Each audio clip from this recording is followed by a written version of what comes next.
Question है यहाँ पर, अ 6 ohm resistance wire is doubled on itself. एक 6 ओम रेजिस्टेंस का वायर है जिसको डबल कर दिया गया है। अब सपोज ये एक वायर है, ठीक है, ए बी। अब यदि इसको डबल करेंगे तो क्या कर रहे हैं आप, इसकी लेंथ हाफ हो जा रही है, ठीक है। Calculate the new resistance of the wire. तो यहाँ पर हम लिख लेंगे resistance of the wire is 6 ओम, ठीक है। आर कितना है आपका, 6 ओम है। और हमको निकालना क्या है, new resistance of the wire, यानी आर डैश हमको फाइंड आउट करना है यहाँ पर, ठीक है। जो ओरिजिनल लेंथ है वायर की, वो suppose length of the wire कितनी हमने लिख ली, L. Length of wire is L. और area of cross section of wire वो कितना हो जाएगा, कैपिटल ए। हमें आर डैश निकालना है। आर डैश का मतलब क्या हुआ कि हमें एल डैश लेंथ कर लेनी है। तो length of the new wire यहाँ पर लिख लेते हैं, लेंथ ऑफ न्यू वायर हम रिप्रेजेंट करेंगे एल डैश से। और एल डैश क्या है, हाफ है ओरिजिनल लेंथ का, यानी L/2 है। एल डैश की वैल्यू कितनी है, L/2। उसी तरह से area of cross section of new wire हो जाएगा आपका ए डैश। और ए डैश की वैल्यू कितनी होगी, देखो जब हमने वायर को डबल किया, यानी यदि ये लेंथ थी हमने और इस लेंथ को हमने फोल्ड कर दिया, यानी अब इसकी लेंथ इतनी हो गई और ये चौड़ा हो गया, लेकिन ठीक है, मोटाई इसकी बढ़ गई। तो यहाँ पर ए डैश कितना हो जाएगा, 2a, क्योंकि डबल हो गया है area of cross section. Clear हुआ। तो हमें निकालना है रेजिस्टेंस नए वायर का, यानी आर डैश हमें निकालना है। आर डैश की वैल्यू हो जाएगी रो एल डैश अपॉन ए डैश। अब वैल्यूज़ पुट कर देते हैं, रो तो सेम रहेगा, एल डैश की वैल्यू है L/2 और ए डैश की वैल्यू आ जाती है 2a। और इसको हम कर सकते हैं, R dash is equal to rho 1/4 L upon A, ठीक है ना, या फिर L/4a कर दोगे, क्योंकि ये 2 कहाँ जाएगा आपका, नीचे आ जाएगा, राइट। तो ये 4a हो गया। अब हमें पता है कि बिकॉज जो आपका आर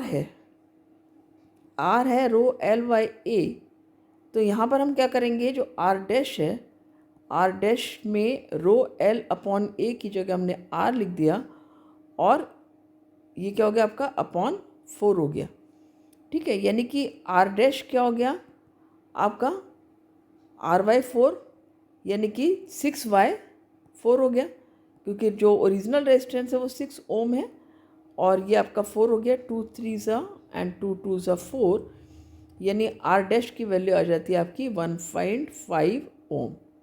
ये आपका आर डैश आ जाता है, जो आपसे पूछा गया है कि नया रेजिस्टेंस कितना होगा वायर का जब हमने वायर को डबल कर दिया है। सेकेंड पार्ट है क्वेश्चन का, 3 2 ओम रेजिस्टर्स ए बी एंड सी, यानी ए का भी 2 ओम है, बी का भी 2 ओम रेजिस्टेंस है और सी का भी रेजिस्टेंस 2 ओम ही है। These are connected in a way that the total resistance of the combination is 3 ohm, right? तो देखो, जब यदि तीनों सीरीज में होंगे तो बहुत ही सिंपल है, आपने ऐड कर दिया 2 + 2 + 2, यानी कि 6 ओम हो जाता है। लेकिन हमें कॉम्बिनेशन लाना है कि 3 ओम। यदि तीनों को पैरेलल करना है तो फिर 2 ओम से भी नीचे वैल्यू होनी चाहिए रेजिस्टेंस की। इसका मतलब ना तो ये तीनों पैरेलल में ना तीनों सीरीज में। हमें किस तरह से रेजिस्टेंस को देखना है, तो इसके लिए हम क्या करेंगे, हम सर्किट बनाते हैं। पहला हमने ले लिया एक सीरीज में और 2 हम ले लेते हैं पैरेलल में, ठीक है। एक ये ले लिया हमने पैरेलल में और दूसरा ये आप पैरेलल में ले लो, और फिर ये आपने बना लिया इसका सर्किट लाइक दिस, ठीक है। तो ये आपका हो गया 2 ओम, 2 ओम एंड 2 ओम, राइट। अब इसको देख लेते हैं कि आ रहा है आंसर आपका या नहीं आ रहा है सही से। ये दोनों हम जब करेंगे पैरेलल के तो कितना आएगा, 1/R P हो जाएगा आपका। 1/, सपोज ये हमारा R1 है, ये R2 है और ये R3 है, ठीक है। या फिर आप कह सकते हो ये A है, B है, A B और C है। तो 1/R1 प्लस यहाँ पर 1/R1 नहीं आएगा, हमने क्या इसको किया 1/R2 हो जाएगा plus 1/R3 is equal to 1/2 plus 1/2 is equal to आ गया आपका 2/2 यानी कि 1 ओम। तो यानी RP कितना है आपका, RP इज इक्वल टू 1 ओम आ गया। ठीक है, यानी हमने इसको यदि सीरीज़ में हम करेंगे, इन दोनों को कॉम्बिनेशन को पैरेलल में जोड़ दिया तो 1 ओम आ गया, और फिर हमने इसको सीरीज़ में दोनों जुड़ जाएंगे, यानी कि RS की वैल्यू यहाँ पर आ जाएगी, ये टोटल रेजिस्टेंस आ जाएगा आपका R1 प्लस RP जो कि हो गया आपका 2 ओम प्लस 1 ओम, यानी कि जो रिजल्टेंट आपका आया R वो आ गया आपका 3 ohm, that is asked in the question.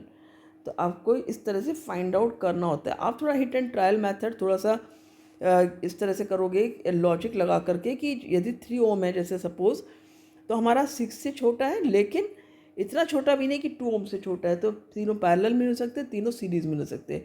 दो ही कंडीशन है, या तो 2 सीरीज़ में और 1 पैरेलल में, या फिर 2 पैरेलल में और 1 सीरीज़ में। अब देखो यदि दोनों सीरीज़ में होते यहाँ पर, तो दोनों सीरीज़ में होने का मतलब क्या था, 4 हो जाता। ठीक है, और 1/4 प्लस 1/2 यदि आप करते हैं यहाँ पर 1/4 प्लस 1/2 कितना हो जाता है यहाँ पर 4, 4 1 जा 4 और प्लस 2 2 जा 4 2 3/4, तो ये भी आपका नहीं आ रहा है आंसर, राइट। तो इसमें आपका ये आंसर जो है वो आ गया है। इस तरह से आपको ये क्वेश्चंस करने होते हैं। तो आप कहीं पर थोड़ा सा कन्फ्यूज़न है उसको रफ में करके आप देख सकते हो कि क्या ऐसा पॉसिबल है, नहीं है तो कॉम्बिनेशन उसी तरह से करके देख सकते हो। लेकिन सारे सपोज़ 3 नहीं दिए, आपको 4 दे रखे हैं रेजिस्टेंसेस लगाने के लिए और फिर करना है, तो बेटर होगा आप रफ वर्क में हर तरह से उसको अप्लाई करके देख लो कहाँ पर आंसर, पहले लॉजिक लगाओ, फिर जो जो स्थितियों में पॉसिबिलिटीज़ हो सकती हैं उनको करके देखो और आंसर आपको आ जाएगा। तो आई होप आपको बहुत अच्छे से क्वेश्चन समझ में आया होगा किस तरह से सॉल्व करना है।